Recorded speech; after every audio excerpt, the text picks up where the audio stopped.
여러분 안녕하세요. 아니 여기가 지금 광장 기도회 플러스 학교잖아요. 제가 지금 목사님 설교 들으면서 기도회로 마음이 엄청 뜨거워졌는데 제가 맡은 파트는 학교예요. 그래서 여러분이 어쩔 수 없이 공부를 해야 되는 좀 슬픈 일이 있습니다. 제 걱정은 이 믿음이 막 지금 충만해가지고 엄청 은혜 받은 걸 제가 확 엎을까봐 좀 약간 걱정이 되는데, 어쨌든 여러분 저랑 같이 한번, 제가 부탁받은 주제가 인권이기 때문에 그 인권에 대해서 정확하게 아시고 또 기도 제목을 제가 나눈다 이렇게 생각하시면 좋을 것 같습니다. 아까 박 목사님이 앞에서 보면 여러분 너무 사랑스럽다고 그렇게 하셨는데 저도 사실 똑같은 마음이 들었어요. 그래서 아까 기도할 때 제가 하나님께 기도했어요. 여기 계신 분들 하나님 한 사람 한 사람 이름으로 다 기억해 주시고 여러분들의 삶 가운데 하나님의 특별한 은혜가 있으시기를 제가 기도했고요. 또 하나는 이 기도의 자리가 너무 좋아요. 왜냐하면 저기 여의도에 국회의사당이 있지 않습니까? 지금 저 국회의사당에서 날이면 날마다 끊임없이 악법이 나오거든요. 그래서 제가 이 자리에서 여기가 정말 저는 최전선에 딱 이렇게 자리 잡고서 저 사단의 진을 정말 예수 그리스도 이름으로 깨부수는 기도 이 용사들이 모였구나, 제가 그런 생각을 했습니다. 여러분이 정말 긍지를 가지시고 정말 열심히 기도에 참석해 주시면 좋겠습니다. 제가 세인트폴 세계관 아카데미라는 기관을 하면서 어떤 생각을 했었냐면, 저희는 주로 좀 지적인 영역을 다뤄요. 그래서 여러분 저희 아카데미 오시면 여러분의 영성과 지성을 제가 다 이렇게 좀 이렇게 업그레이드 시켜드리겠습니다. 자, 이렇게 처음에 2020년에 선전을 하면서 시작을 했어요. 그러면서 지금 6년이란 세월이 흘렀는데 지금 깨닫는 것은 영성과 지성이 다른 게 아니다라는 것을 제가 깨닫습니다. 영성이 좋은데 머리가 나쁠 수는 없어요. 지성이 딸릴 수는 없어요. 그리고 지성이 뛰어난데 영성이 없을 수는 없어요. 왜냐하면 모든 지성과 영성의 근본이 여호와를 경외하는 것이기 때문입니다. 여러분 지금 제가 여기 여러 성경 구절을 갖고 왔는데 같이 한번 읽어보시겠습니다. 시작. 여호와를 경외하는 것이 지식의 근본이거늘 미련한 자는 지혜와 훈계를 멸시하느니라. 네, 그 다음은 여호와를 경외하는 것이 지혜의 근본이요 거룩하신 자를 아는 것이 명철이니라. 내 백성이 지식이 없으므로 망하느도다. 내가 지식을 버렸으니 나도 너를 버려 내 제사장이 되지 못하게 할 것이요 네가 내 하나님의 율법을 잊었으니 나도 내 자녀들을 잊어버리리라. 정말 무시무시한 말씀이죠. 그들이 버린 지식, 이스라엘 백성이 버린 지식은 하나님을 아는 지식이에요. 하나님의 말씀에 대한 지식이 없으므로 이들이 망했다는 것입니다. 그래서 여러분 나 기도 많이 해, 나 기도빨 좋아, 이렇게 하면서 말씀이 없으신 분은 영성이 좋은 게 아닙니다. 잘못된 영성으로 갈 가능성이 매우 높으신 분이고요. 나 신학적 지식이 엄청 많아, 이렇게 교만하지만 실제로는 그 지식이 아무런 소용이 없는 분들을 제가 너무 많이 보았습니다. 여러분 그래서 모든 것이 하나님께로부터 나옵니다. 그 사실을 분명히 기억하시고, 그렇다면 우리가 요즘 많이 듣는 인권도 하나님으로부터 나오는 것입니다. 그래서 옛날에는 저희가 인권을 천부 인권 이렇게 얘기를 했어요. 천부, 하늘이 부여한 인권이다, 인간의 권리라는 거죠. 그 하늘이 누굽니까? 창조주 하나님이십니다. 그리고 그 하나님께서 우리에게 인권을 부여하신 그 토대가 되는 말씀이 창세기 1장 27절에서 28절 말씀인 것입니다. 하나님이 자기 형상 곧 하나님의 형상대로 사람을 창조하셨다. 세상의 모든 피조물 가운데 유일하게 하나님의 형상을 부여받은 존재가 인간입니다. 그래서 인간은 그 사람이 똑똑하든 멍청하든 아니면 그 사람이 몸에 장애가 있든 장애가 없든 그 사람이 어리든 늙었든 상관없이 그 존재 자체로 하나님께서 부여하신 본질적인 존귀함이 그 사람에게 들어있는 것입니다. 그래서 우리의 인권의 출처는 하나님께서 주시는 것이고, 그 인권의 토대는 우리가 하나님의 형상으로부터 지음받았다는 그 사실에 있는 것입니다. 제가 가끔 인권 설명을 하면서 예를 들어 드리는 것이 있어요. 여러분 요즘에 강아지들 많이 좋아하시죠? 그래서 강아지를 좋아하는 분들이 동물권을 달라고 그런 운동을 많이 하십니다. 여러분, 강아지가 언제 우리한테 아, 주인님, 우리에게 동물권을 좀 주세요. 우리 이렇게 사는 게 너무 힘들어요. 이렇게 말한 적 있습니까? 없어요. 강아지는 아무 생각이 없어요. 강아지는 그냥 밥 잘 주고 그냥 있으면 되는 거예요. 그런데 강아지를 초월하는, 강아지를 너무 사랑하는 강아지 주인이 보니까 야, 이 강아지도 먹을 거를 제대로 줘야겠구나. 이 강아지도 최소한 너무 지저분한 데서 살도록 내버려두면 안 되겠구나. 이 강아지도 사람들한테 매를 맞고 학대를 당하면 안 되겠구나. 그렇게 생각해가지고 강아지에게 동물권을 주려고 하는 것이죠. 강아지는 한 번도 우리한테 달라고 한 적이 없어요. 그렇지만 강아지를 초월하는 존재인, 강아지를 훨씬 초월하는 그 존재인 인간이 사랑과 은혜로 주는 것이 동물권입니다. 그것을 인간의 인권에다가 비유하면 똑같아요. 우리는 인권을 달라고 할 자격도 없고 우리가 인권을 달라고 한 적도 없습니다. 그러나 우리를 너무나 사랑하신 하나님께서 우리를 자녀로 창조하시고 보니까 아, 이 나의 자녀들이 이런 것들은 좀 누리고 살았으면 좋겠다. 너희들이 생명권은 있으면 좋겠다. 함부로 너희 생명을 해하는 일은 없으면 좋겠어. 그리고 너희들이 좀 자유롭게 살았으면 좋겠어. 하고 싶은 거 하고 하고 싶은 말 하고 그런 정도는 나의 형상을 입었으니까 했으면 좋겠어. 그리고 난 너희들이 행복했으면 좋겠어. 그렇게 해서 주신 것이 인권입니다. 그래서 천부 인권이죠. 그러면 하나님이 주신 거는 인권이지만 하나님이 준 적도 없는 거는 인권이 아닌 것입니다. 그렇죠? 하나님이 주지도 않은 권리가 어떻게 우리에게 올 수 있습니까? 그것은 정말 말도 안 되는 얘기입니다. 그런데 문제는 하나님이 우리에게 권리를 주셨을 때는 반드시 그에 따른 책임도 우리에게 물으시겠다는 것입니다. 그것이 코람 데오의 삶이죠. 하나님 앞에서 우리가 주님이 주신 그 귀한 권리, 하나님이 우리를 존귀하게 여기셔가지고 주신 것들을 어떻게 잘 사용하고 그것을 통해서 하나님을 사랑하고 이웃을 복되게 하는지, 그것은 하나님이 나중에 주님의 심판대에서 심판하실 것입니다. 이 세상에는 대표적인 천부 인권을 나타낸 선언문들이 있어요. 제가 오늘 세 가지를 소개해 드리는데 이 세 가지 모두 다 아주 큰 사건들 뒤에 생겨난 문서들입니다. 첫 번째가 1776년에 미국의 독립선언문이 있었습니다. 여러분, 미국이 처음부터 자유민주주의 독립국가가 아니었었죠. 1700년대, 그러니까 그 전에도 1600년대 메이플라워를 타고 여러분 하나님 믿겠다는 그 일념으로 미국 사람들이 대서양을 건넜지 않습니까? 그 대서양을 건너면서 엄청나게 많은 사람들이 죽었어요. 배 안에서 죽고 몇 명 남아가지고 정말 아무것도 없는 황량한 땅에 딱 내려가지고 교회 짓고 학교 짓고 그렇게 만든 나라가 미국입니다. 그런데 이 미국을 영국이 식민지로 하고 있었어요. 그래서 영국의 왕이 미국 사람들을 좌지우지하는 거예요. 근데 그것에 대한 반발로 미국의 주들이 모여서 독립전쟁을 했습니다. 왕한테 선전포고를 하는 것이죠. 그게 바로 미국의 독립선언문입니다. 왕 당신이 아무리 뭐 높다 한들 우리를 당신 마음대로 할 수 없습니다. 그러면서 하는 것이 이것이죠. 우리는 다음의 진리를 자명한 것으로 여긴다. 모든 인간은 평등하게 창조되었으며 창조주로부터 생명, 자유, 그리고 행복을 추구할 수 없는, 양도할 수 없는 권리를 부여받았다. 이러한 권리를 보호하기 위해 정부가 조직되며 정부의 정당한 권력은 국민의 동의에서 비롯된다. 이 미국의 독립선언문은 모든 자유민주주의 국가의 토대입니다. 우리가 창조주 하나님으로부터 존엄하게 지음을 받았고 왕 당신이 무엇이간데 하나님이 우리한테 주신 생명과 자유와 행복 추구권을 함부로 하느냐는 것이죠.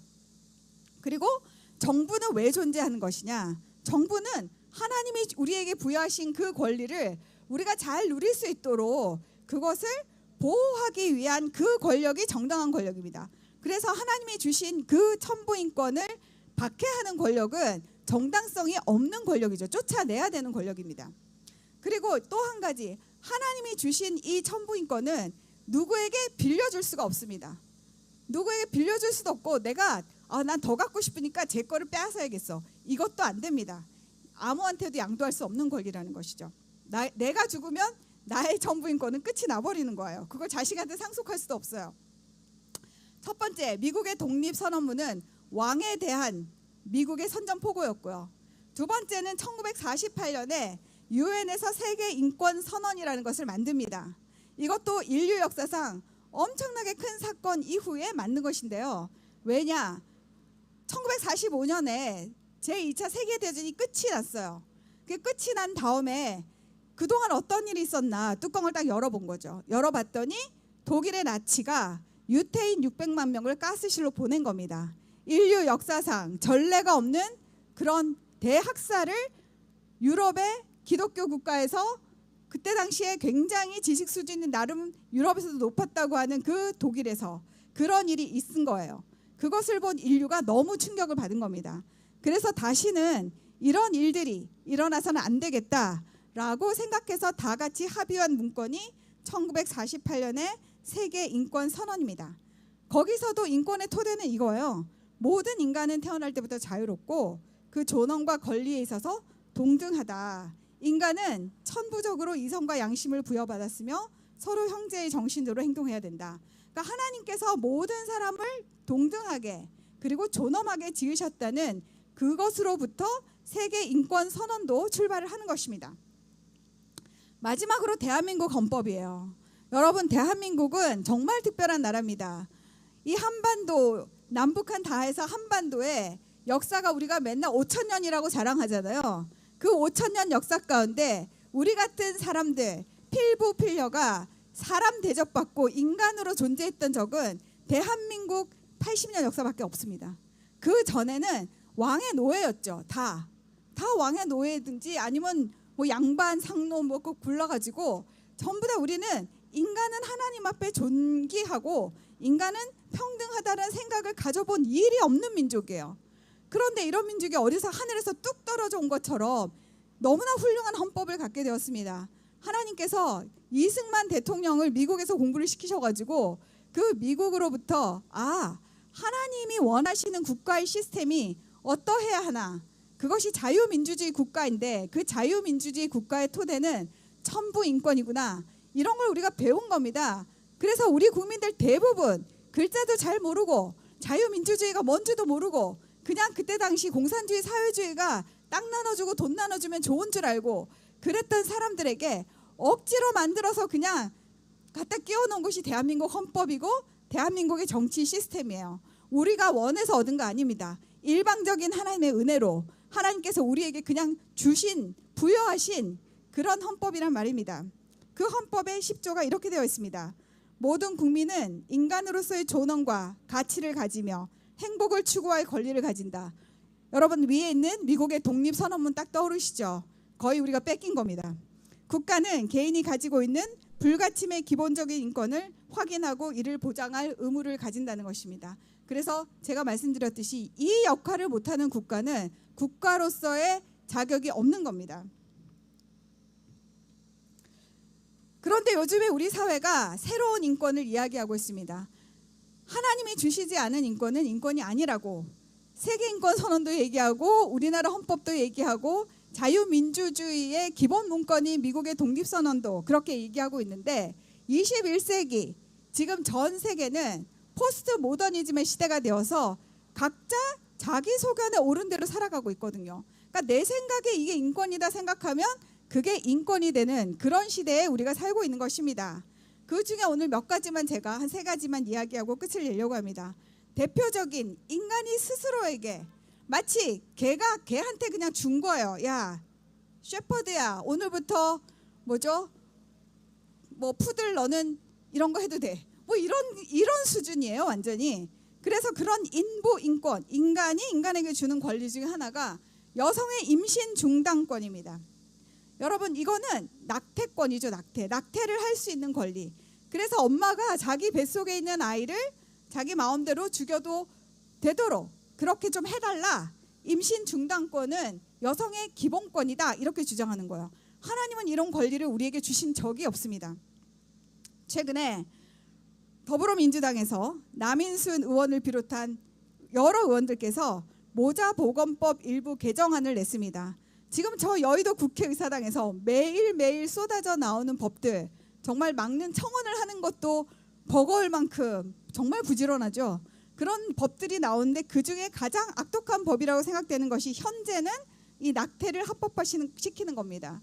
우리나라는 2019년에 우리나라가 형법에 낙태를 하면 벌을 받는다 이런 조항이 있었어요.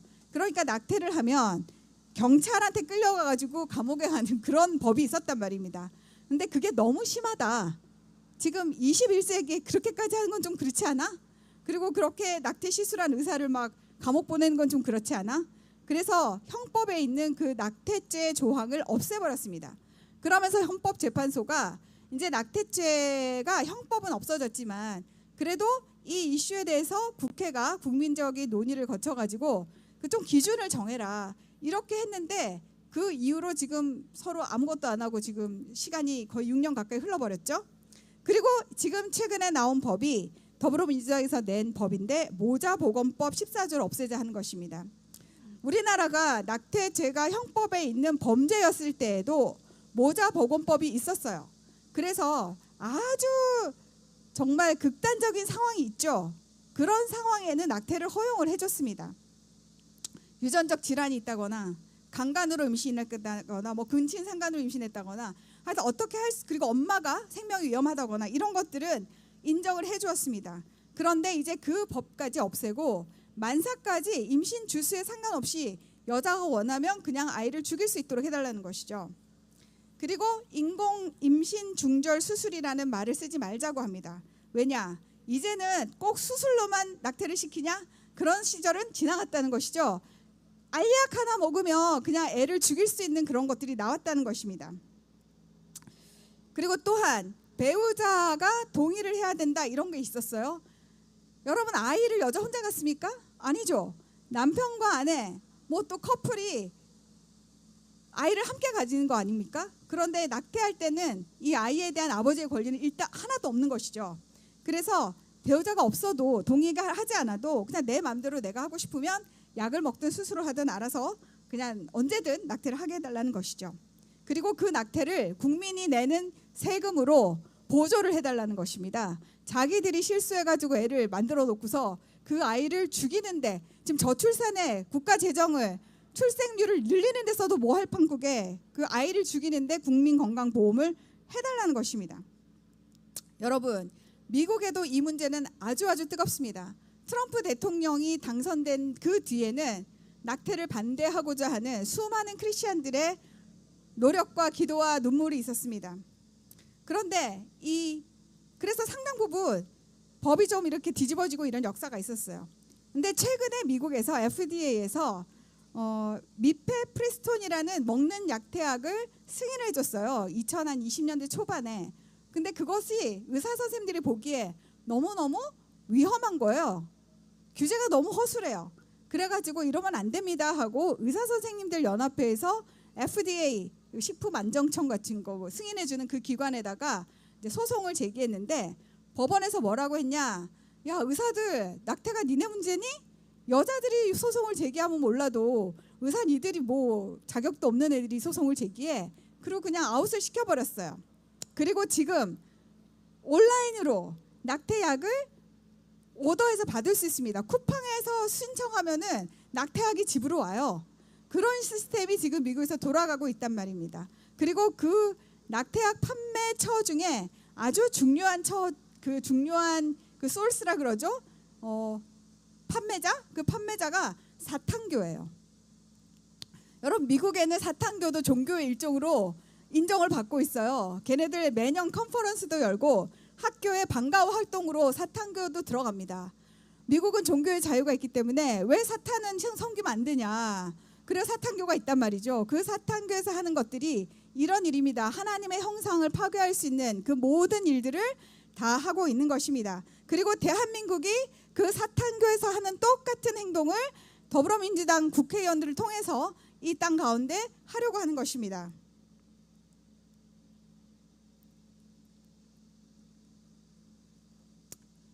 두 번째는 성별 및 성적 자기결정권이죠.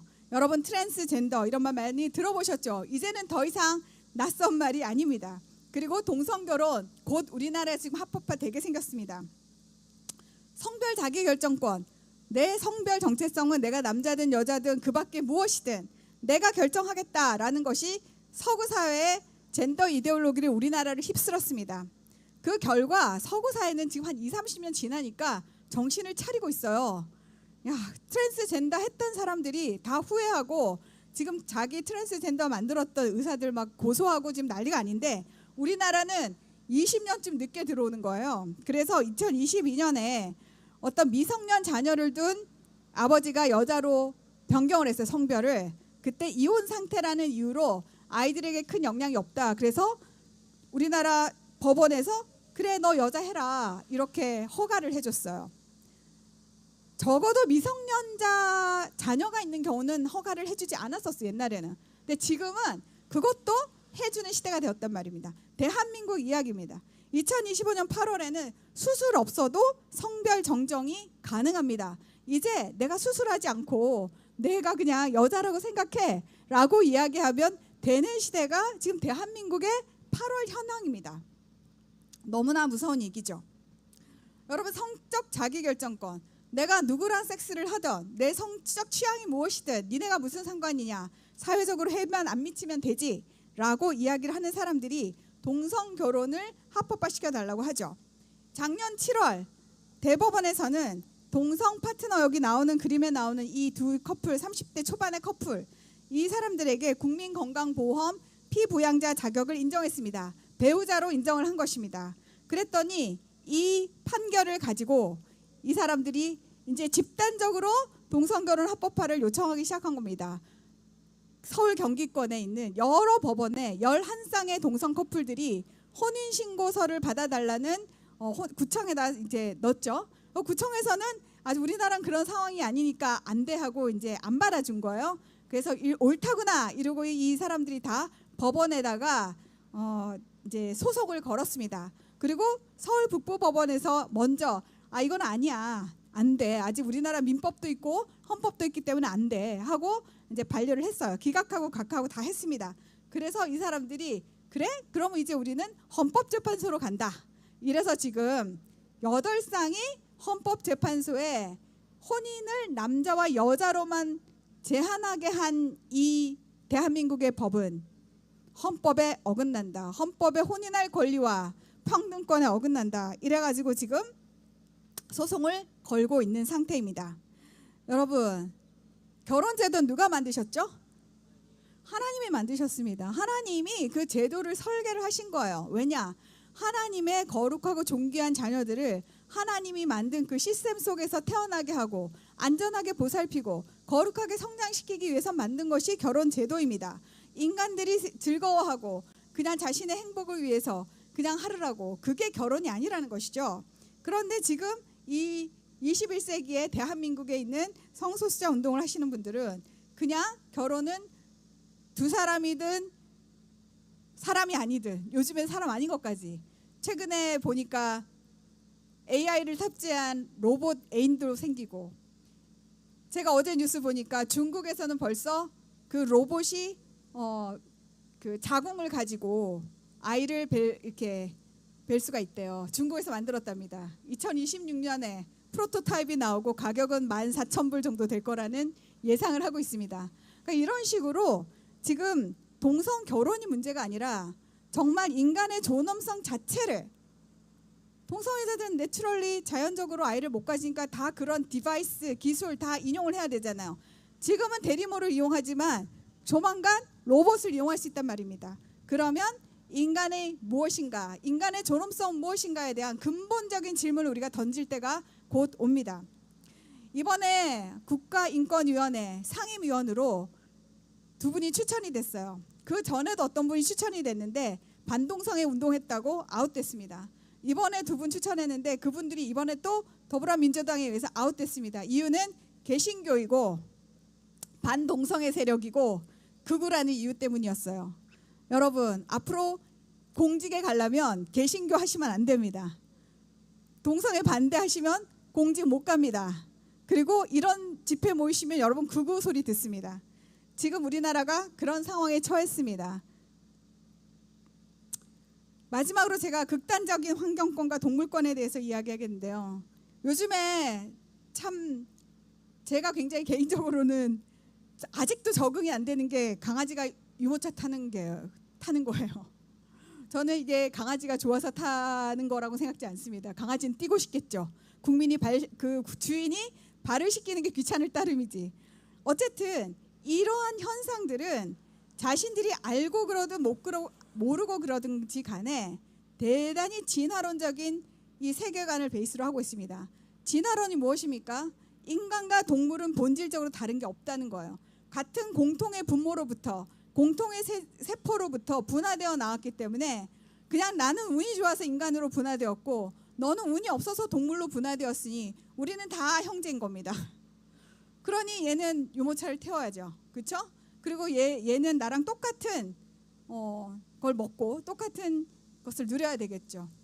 어떤 분은 강아지한테 아주 비싼 가구도 사주는 걸 제가 봤는데, 그리고 강아지 영양제 같이 막 나눠 먹고 이러더라고요.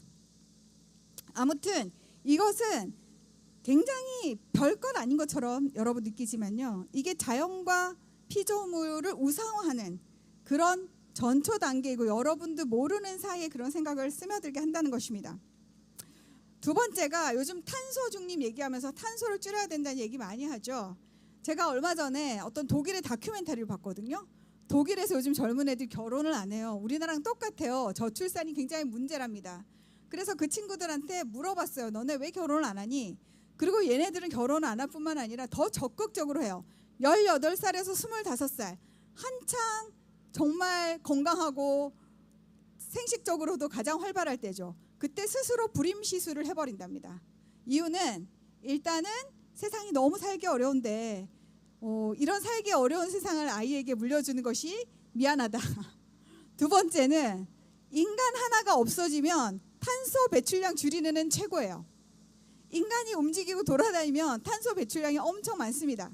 그래서 모든 음모론의 기본은 인구 조절이에요. 인구를 줄여야 한다. 그래서 이 아이들이 그런 세뇌를 계속 받고 인간이 이 지구에 좋은 존재가 아니라는 거예요. 인간은 지구의 기생충인 거예요. 이 사람들 입장에서는 그런 식으로 자꾸만 세뇌를 하는 거예요. 그래서 극단적으로 이런 인간은 혐오하고 다른 피조물이나 동물은 우상화하는 이런 시대가 왔다는 것입니다. 여러분, 우리가 크리스찬으로서 자연 잘 돌봐야 됩니다. 왜냐? 하나님께서 창조하신 이 아름다운 자연을 다스리고 보살피라는 위임권을 우리에게 주셨기 때문이에요. 그래서 우리가 자연을 파괴하면 하나님한테 혼납니다. 그런 차원에서 우리가 대리권을 가지고 이들을 다스리고 보호하고 보존하는데 애를 쓰는 거 당연히 해야 될 노력이죠. 그런데 그 동기 자체가 하나님의 일을 하는 것이 아니라 이 다른 피조물을 우상화하는 그런 형태로 갔을 때는 또 다른 우상 숭배가 된다는 것입니다. 여러분, 지금 인권의 문제가 너무너무 많고요. 지금 우리나라에서는 이상한 인권, 인부 인권이 판을 치는 가운데 정작 하나님께서 우리에게 주신 천부 인권은 매우 억압을 당하고 있습니다. 함부로 말 못해요. 유튜브에서 이상한 소리 하면 바로 차단당하죠. 또 뭐 어떤 특별한 사건에 대해서 비판하면 또 감옥 가죠. 뭐 이런 식으로 다 되어 있습니다. 그래서 이런 시기에 우리가 딱 하나만 지킬 수 있다면 뭘 지켜야 할 것인가? 그걸 생각해 보면 종교의 자유를 지켜야 됩니다. 여러분, 예배할 수 있는 자유를 지켜야 됩니다. 저는 출애굽기를 읽으면 하나님께서 내 백성을 예배하게 만들기 위해서 내가 걔네들을 데리고 광야로 가겠다, 이렇게 모세가 바로에게 그렇게 얘기하거든요. 저는 처음에 그게 그냥 하는 말인 줄 알았어요. 하나님이 뭔가 바로에게 이유를 만들어 줘야 되는데 그 이유가 좀 그럴듯해야 되니까 바로한테 가가지고 야, 백성들이 좀 예배를 드려야 되니까 좀 풀어줘, 보내줘, 이런 말씀으로 제가 처음에 들었거든요. 근데 제가 나중에 성경을 보니까 이게 하나님의 진심이었더라고요. 하나님이 그냥 하신 말씀이 아니라 하나님이 선택한 그 백성에게 하나님이 가장 요구하시는 것은 내 백성은 나를 예배하라는 거예요. 그래서 우리가 이 예배할 수 있는 자유를 뺏기는 순간 그냥 대한민국 끝나는 겁니다. 여러분, 이 예배할 수 있는 자유 안에는 정말 많은 자유가 포함되어 있습니다. 예배할 수 있는 자유에는 우리의 영적인 자유가 있습니다. 죄로부터 자유하죠. 하나님을 예배하기 때문에. 또 우리는 양심의 자유, 표현의 자유. 내가 내 양심껏 하나님 믿고 내가 내 표현의 자유를 누리면서 유튜브에 성경 말씀 올리고 뭐 기도 제목 나도 다 할 수 있죠. 그리고 우리가 이렇게 모여가지고 예배드리고 집회하고 결사의 자유도 이 안에 다 들어있는 것입니다. 우리가 집회 결사의 자유가 꼭 데모하기 위한 자유가 아니에요. 원래 집회 결사의 자유는 예배하러 이렇게 모이는 것을 방해하지 못하는 자유, 못하게 하기 위해서 생긴 것이 집회 결사의 자유입니다. 여러분, 우리가 돈이 왜 필요합니까? 사유재산, 내 마음대로 재산을 처분할 수 있는 권리가 왜 필요하겠습니까? 내가 하나님께 드리고 싶은데 국가가 너 주지 마, 이렇게 하면 안 되지 않습니까? 국가가 헌금 몇만 원 이상 하지 마, 이런 나라에 살고 싶습니까? 우리가 자유롭게 주님께 내 마음과 정성을 다해서 드리고 싶을 때 드리고 뭐 안 드리고 싶으면 안 드릴 수도 있죠. 그런 선택의 자유를 누려야 된다는 것입니다. 여러분, 학문의 자유도 신앙의 자유를 지킬 때 나오는 것입니다. 우리가 성경을 읽고 고민하면서 그것들을 학문에 어떻게 적용할까 이런 거 하죠. 예술의 자유도 마찬가지입니다. 지금 유럽이 먹고 사는 이유가 무엇입니까? 중세 때 그들의 조상들이 해놓은 그 기독교 문화 예술 때문에, 그 멋진 성당과 그 멋진 조각상들 때문에 먹고 살지 않습니까? 그러니까 이 모든 자유, 우리가 현대인이 향유할 수 있는 모든 자유는 사실은 종교의 자유, 예배할 수 있는 자유, 거기서부터 나오는 것입니다. 그래서 이 겁대가리가 없는 이 정부에서 교회를 압수수색하고 목사님들을 겁박하고, 이것은 진짜 뭘 몰라서 그러는 무식함의 정말 극치예요. 반달리즘과 야만의 극치인데, 그것도 뭐 그게 야만인 줄도 모르고 하는, 이게 진짜 문제인 것이죠. 여러분, 제가 이제 말씀을 좀 맺으려고 그러는데요. 지금 우리가 국가적으로 너무 큰 죄악을 하나님 앞에 저지르고 있습니다. 여기 나오신 분들은 괜찮은데 그렇지 않은 많은 한국교회 분들이 정말로 무엇이 무엇인지 구별을 못해요. 그래가지고 자신이 하고 있는 발언이나 생각이나 이런 것들이 하나님의 뜻에 맞는 것인지 아닌 것인지도 구별을 못합니다. 제가 아까 영성과 지성은 다른 게 아니라고 말씀드린 게 바로 이 영역이에요. 성경 맨날 읽는데 어디 가서는 낙태 찬성하고 있습니다. 성경 맨날 읽는데 기도 맨날 하는데 정당을 찍을 때는 차별금지법 찬성하는 정당을 찍어요. 그러니까 이거는 인지 부조화이죠. 우리가 이런 것들을 극복하고 진짜 제대로 하나님을 알고 예배할 때 아까 목사님께서 말씀하신 것처럼 하나님께서 그의 권능으로 이 나라를 구해주실 줄 믿습니다.